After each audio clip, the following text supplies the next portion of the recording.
প্রায় তখন রাত 11টা বাজে। 13 বছরের মেয়েকে নিজের বাবা ধর্ষণ করে। দেখুন সেই ছবি এস নিউজ লাইভ বাংলা নিউজে। 2015 সালে বাবার কাছে রাত 11টায় ধর্ষিতা হয় তার বড় মেয়ে। তখন মেয়ের বয়স ছিল 13 বছর। মায়ের অনুপস্থিতিতে 4 মেয়েকে নিয়ে সেই রাতে বাবা বাড়িতে ছিলেন। বাবার কাছ থেকে বাঁচতে গিয়ে মেয়ের হাত ভেঙে দেওয়া হয়। এই ঘটনায় মুর্শিদাবাদ জেলার এক থানার বাবা রফিকুল ইসলামের বিরুদ্ধে পক্সো আইনে বিচার শুরু হয়।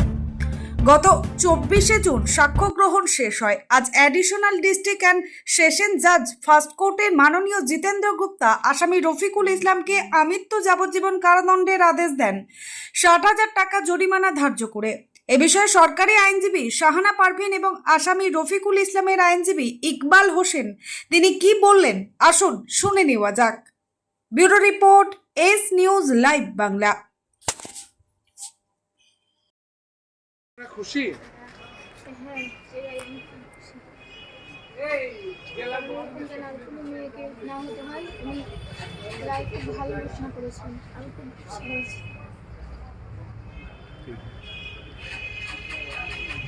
আপনি কি বলবেন এই যে আজকে যে রায় ঘোষণা করলেন মাননীয় বিচারক, এ বিষয়ে কি বলবেন? আমিও খুশি, আমার কিছু বলার নাই, আমার মেয়েরাই আগে আমার কাছে। খুশি তো আপনি? হ্যাঁ, এটা আপনার বড় মেয়ে হয়েছিল, ঘটনা ঘটেছিল বড় মেয়েকে তো কন্ডাক্ট করেছিলেন আমাদের স্পেশাল পাবলিক প্রসিকিউটর হিসাবে। এই অপরাধ খুব জঘন্যতম অপরাধ, যেটা বাবা যে রক্ষকে সেই ভক্ষকের কাজ করেছে। বাবার কাছে যদি মেয়ে সেভ না থাকে, এর তো আমরা আরও ডেথ হওয়া উচিত ছিল। যা বাবা যদি মেয়েকে ধর্ষণ করে তাহলে সমাজের মেয়েরা কোথায় তাহলে তারা পাবে, সেফটি অ্যান্ড সিকিউরিটি পাবে। এই জন্য এটা জঘন্য অপরাধ। একে আমাদের যা লার্নেড জাজ সাহেব যে অর্ডার দিয়েছেন আমরা তাতে সন্তুষ্ট। যাবজ্জীবন জেল দিয়েছেন, মেয়েটিকে কম্পেনসেশন দিয়েছেন। আমরা স্টেট প্রসিকিউশন থেকে আমরা কোর্টের রায় আমরা সন্তুষ্ট আর কি। আমাদের কোনো গ্রিভেন্স নেই। আসামি পক্ষের কি উচ্চ আদালতে অ্যাপিল করবার অবশ্য অধিকার আছে? হ্যাঁ, নিশ্চয়ই আছে, হতেই পারে। মাননীয় বিচারক কে ছিলেন? জিতেন্দ্র গুপ্তা, মাননীয় অ্যাডিশনাল ডিস্ট্রিক্ট জাজ, স্পেশাল জাজ লালবাগ, মাননীয় জিতেন্দ্র গুপ্তা। আপনার নাম? আমার নাম Ranjit Ghosh, special public prosecutor. উনিও স্পেশাল পাবলিক প্রসিকিউটর। আমাদের ডেজিগনেশনটা হচ্ছে স্পেশাল পাবলিক। হ্যাঁ, আপনারা দুজন ছিলেন তার মানে? আমরা আছি, হ্যাঁ। আমরা উনি করেছেন, আমি আচ্ছা, সিনিয়র হিসেবে হ্যাঁ থাকি। হ্যাঁ, আজকে আমাদের একটা রায় ঘোষণা ছিল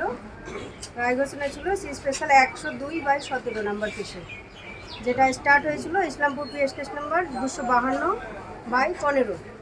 ঘটনা 12/9/15 তারিখে স্টার্ট হয়েছিল আপনার 6 পক্ষতে।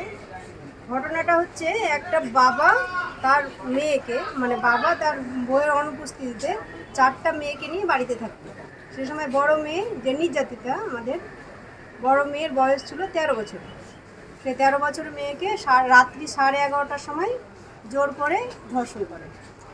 এমনকি তাকে ধর্ষণ করার সময় তার হাত পর্যন্ত ভেঙে দেয়, মেয়েটা যখন পালাতে যায় তখন। সেই ঘটনায় দীর্ঘ 15 বছর পর আজকে রায় ঘোষণা হলো। দীর্ঘ 10 বছর পর আজকে রায় ঘোষণা হলো। রায় কি হয়েছে? রায় হয়েছে যাবজ্জীবন কারাদণ্ড হয়েছে, টিল ডেথ, আর 60,000 টাকা ফাইন হয়েছে, 60,000 টাকা জরিমানা হয়েছে। আর মেয়েটা যেহেতু ভিকটিম, এতদিন ধরে আছে, অনেক নির্যাতন সহ্য করেছে, তার জন্য ওকে ডালসা থেকে ডিস্ট্রিক্ট লিগাল সার্ভিসেস অথরিটি থেকে গভর্নমেন্ট থেকে ওটা 4.5 লাখ টাকা ওকে কম্পেনসেশন দেবে। আসামির নামটা একটু বলবেন? আসামির নাম হচ্ছে রফিকুল ইসলাম, বাড়ি ইসলামপুর থানা। মেয়ের কি বিয়ে হয়েছে? মেয়ের বিয়ে হয়েছে, মেয়ের এখন 23 বছর বয়স। আপনার অ্যাডাল্ট বিয়ে হয়েছে? এখন 23 বছর। আপনার নাম? আমার নাম শাহানা পারভিন, সরকারি আইনজীবী, স্পেশাল পাবলিক প্রসিকিউটর। আজকে মাননীয় আদালত এডিজে অন যে জাজমেন্ট দিয়েছে সি স্পেশাল 102/17, সেই জাজমেন্টে দেখুন, জাজকে নিয়ে আমাদের কিছু বলার নেই, কিন্তু জাজমেন্টের কোনো পোর্শন আছে যেটা হচ্ছে ল্যাকুনা ল্যাচেস রয়েছে, সেটা নিয়ে আমরা আপাতত যাব, এটাকে রায়টাকে চ্যালেঞ্জ করব। এবং ডিপোজিশনের যে সমস্ত বক্তব্য আছে এই কোর্ট যথাযথ জাস্টিফিকেশন হয়নি বলে আমরা মনে করছি। আমরা ডিফেন্স কাউন্সিলের পক্ষ থেকে বলছি এবং ফার্দার যে সমস্ত ইনভেস্টিগেশন এসেছে সেগুলো প্রপারলি জাস্টিফিকেশন আমার অংশ থেকে বলছি এবং আমরা এটা খুশি নই জাজমেন্ট পাল্টা এবং হায়ার কোর্টে গেলে এই জাজমেন্টের পোর্শনগুলো আইনি ফাঁকগুলো আমরা সেই হায়ার কোর্টকে বোঝাতে পারলে ডেফিনেটলিভাবে আমরা এই কেসে অ্যাপিলে জিতব এই আশা রাখছি।